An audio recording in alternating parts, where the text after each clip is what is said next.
Bonjour, je suis Astrid de Vilaine, chef du service politique au HuffPost. Le premier tour, c'est dimanche et vous êtes très nombreux à ne pas savoir pour qui voter.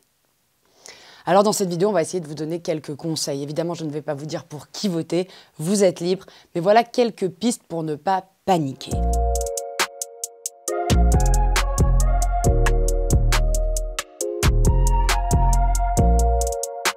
Premièrement, lisez les programmes. Ça paraît bête, mais c'est essentiel. Ils sont disponibles sur les sites des candidats, sur les sites internet des journaux qui les ont parfois compilés, résumés pour vous, ou encore sur la propagande électorale que vous avez normalement dû recevoir dans votre boîte aux lettres. Si ce n'est pas le cas, c'est grave et on en reparlera.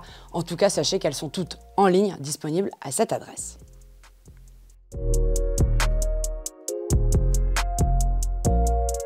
Deuxième conseil, et vous l'avez déjà peut-être fait, c'est de faire des quiz en ligne. Beaucoup de sites de journaux en proposent pour découvrir de quel candidat vous êtes le plus proche. Moi, celui que je peux vous recommander, à mon avis, c'est le meilleur et le plus rapide, c'est celui du Parisien. Il est bien fait et en général, il est assez proche de vos idées. Au HuffPost, on en a fait deux qui peuvent aussi vous aider à affiner votre choix. Le premier pour découvrir quelles personnalités se sont engagées pour un candidat ou une candidate, ou alors un autre sur les mesures emblématiques de chaque candidat pour voir si vous savez bien leur programme. Je ne recommanderais pas en revanche l'application Élise, même si vous êtes très nombreux et nombreuses à l'avoir téléchargée, je trouve qu'elle n'affine pas assez les résultats politiques.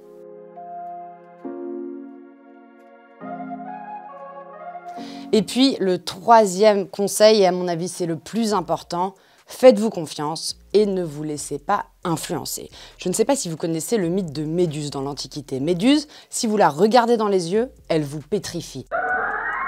Eh bien aujourd'hui, Méduse, ce serait peut-être les sondeurs, les analystes d'opinion, les analystes politiques, les journalistes, votre entourage.